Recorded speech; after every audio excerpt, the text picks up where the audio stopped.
हज इस्लाम के रुकन में से एक रुकन है। हज की फ़र्जियत सन 9 हिजरी के अंदर हुई है। हज किस पर फ़र्ज़ होता है?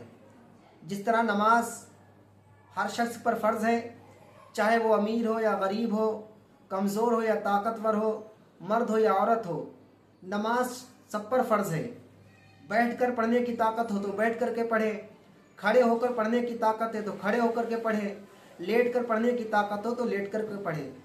लेकिन हज की फ़र्जियत उसी पर है, हज उसी पर फ़र्ज़ होगा जो अल्लाह तबारक व तआला ने शर्त लगाई है, मन इस्तता इलैहि सबीला, कि जो बैतुल्लाह शरीफ तक पहुँचने की ताकत रखता हो।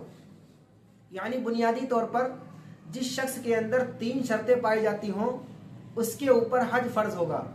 पहली शर्त यह है कि उसके पास मक्कतुल मुकर्रमा तक आने जाने का खर्च मौजूद हो।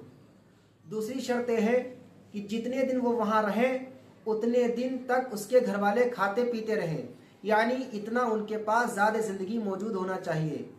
तीसरी शर्त यह है कि जिस रास्ते से वो जा रहा हो वो रास्ता पुरखतर नहीं बल्कि पुरअमन होना चाहिए। अगर ये 3 शर्तें पाई जाती हैं तो उस पर हज फ़र्ज़ है। जिस शख्स पर हज फ़र्ज़ हो जाए उसको हज की अदायगी में जल्दी करनी चाहिए। बाज़ लोग ये समझते हैं कि पहले बेटों की शादियां कर दी जाएं, उसके बाद में सारी दुनियावी मकासद से जब फारिग हो जाएंगे उसके बाद में हज कर लेंगे। मेरे भाई, हज की फ़र्जियत की जो शर्त है उनमें से ये शर्त नहीं है कि पहले बेटे की शादी कर दी जाए या दुनियावी मकासद से फारिग हो लिया जाए उसके बाद में हज कर दिया जाए।